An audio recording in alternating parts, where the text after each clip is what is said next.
I've got 5 tips for you today about how to stay positive when you hate your job. And stick around because number 5 is probably the best one.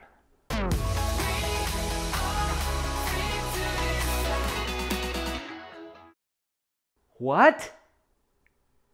You have a job? Did that trigger anything for you? One of my clients recently was going on and on and on about everything that he hated about his job. And I used that as a response to him because it changes the perspective. Check it out. You have a job. That is significant.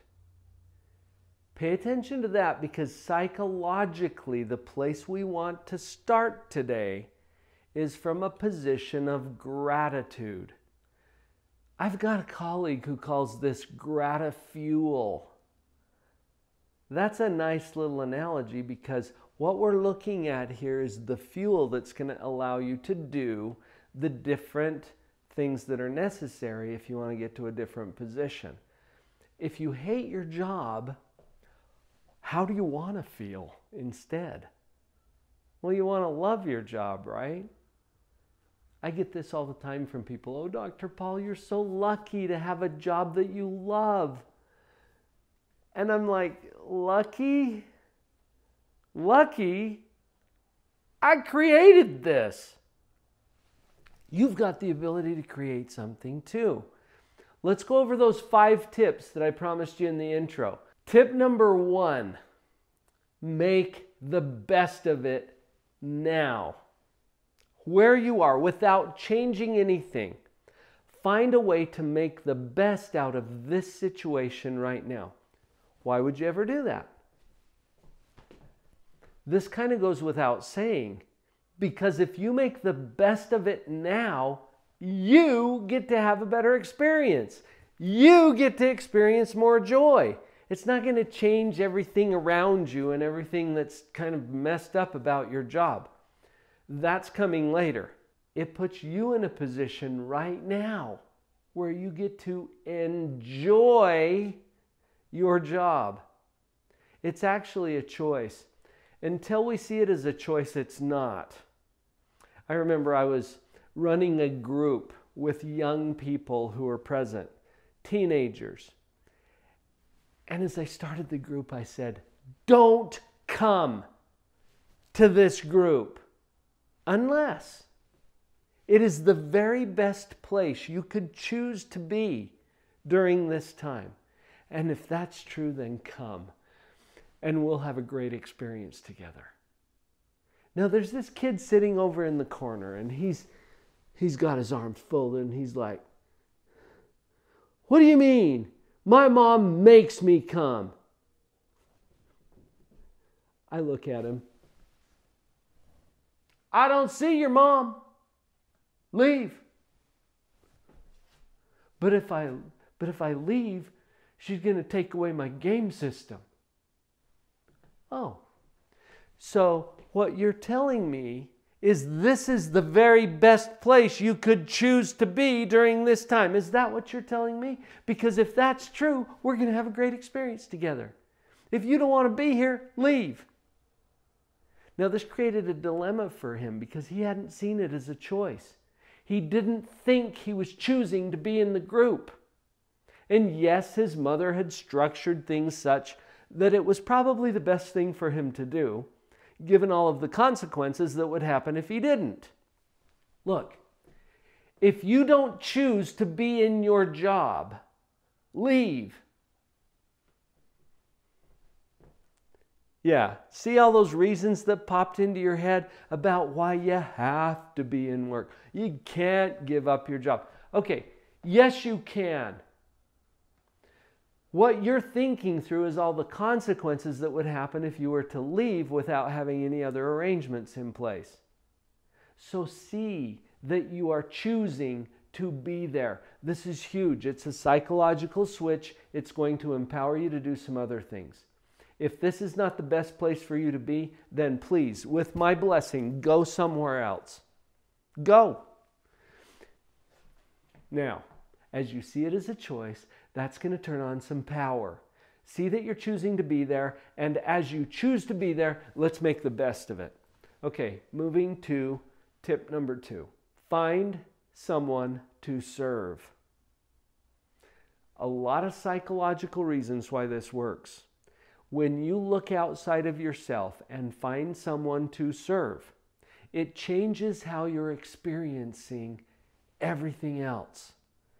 So look around. This might be a coworker. It might be one of your clients or customers. It could be someone that's not even related to your job at all. Find someone to serve. And as your mind starts to look for ways that you can lift or elevate that person's experience, guess what happens to your own problems? They start to shrink. There's other psychological reasons why this is true. I'll address some of those in other videos.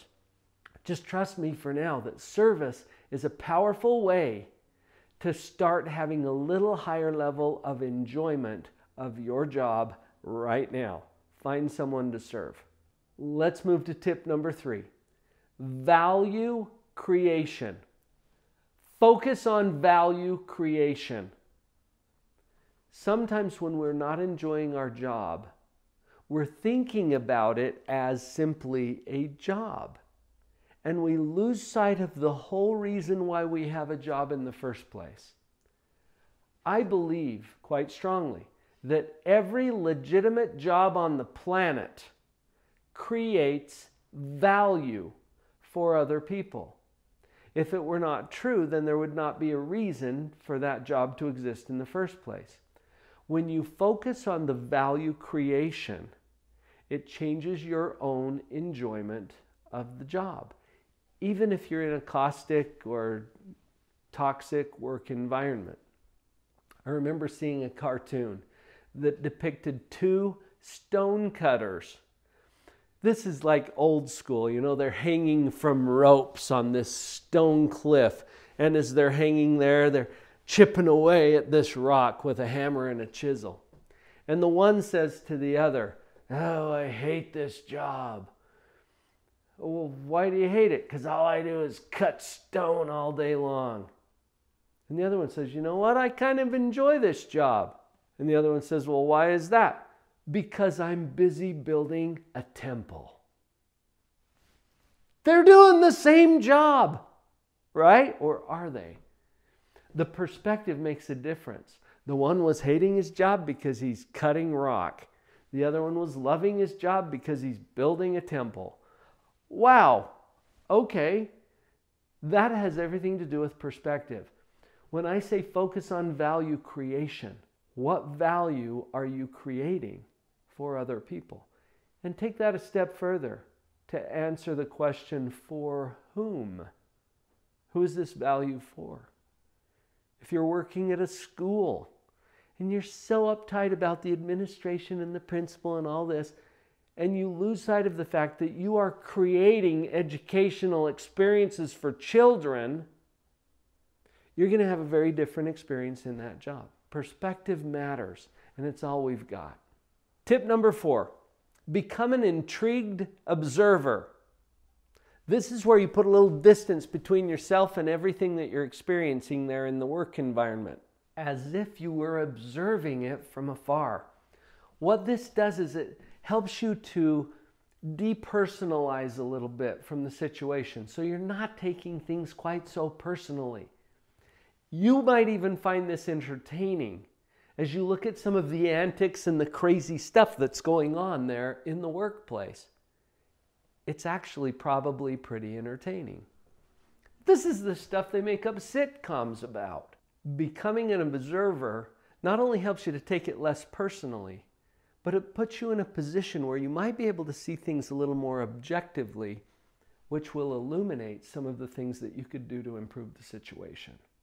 I saved the very best one for last, and I think you're going to love this one. Tip number 5. Plan your exit.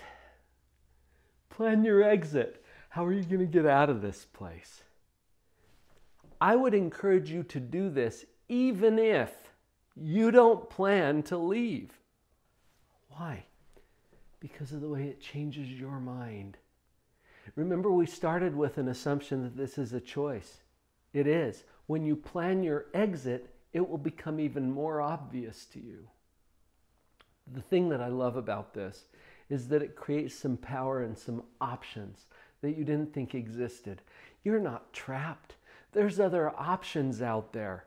When you plan your exit, you start to open your eyes to the possibilities and the opportunities that are abundant all around you. Is this the only thing you could ever do? No. Some people don't even get to this step because they're like, well, I need the insurance. Yeah. Okay, that's a legitimate factor, but it's not trapping you. Are there ways that you could handle that in other ways? Yes, there are. But we don't always see them when we think that we're trapped. You're going to enjoy your job a whole lot more if you've got a couple of other possibilities that you're considering. And you may choose to actually leave. That's awesome. I would encourage you to do that if that represents an upgrade to you. If that's a better option for you, then yeah, please go there. You'd only stay here if this is the very best place you could choose to be right now. If you've got a better place to go, go there with my blessing. Plan your exit. It's powerful. Change can be hard. It's a lot easier if we have some accountability and someone to coach us through it. If you have not got a coach, a personal coach, would you consider that? Go over to liveonpurpose.coach, where you'll see some resources that might help you to power up your own decision making. Her head was down, face locked onto the phone. And I wished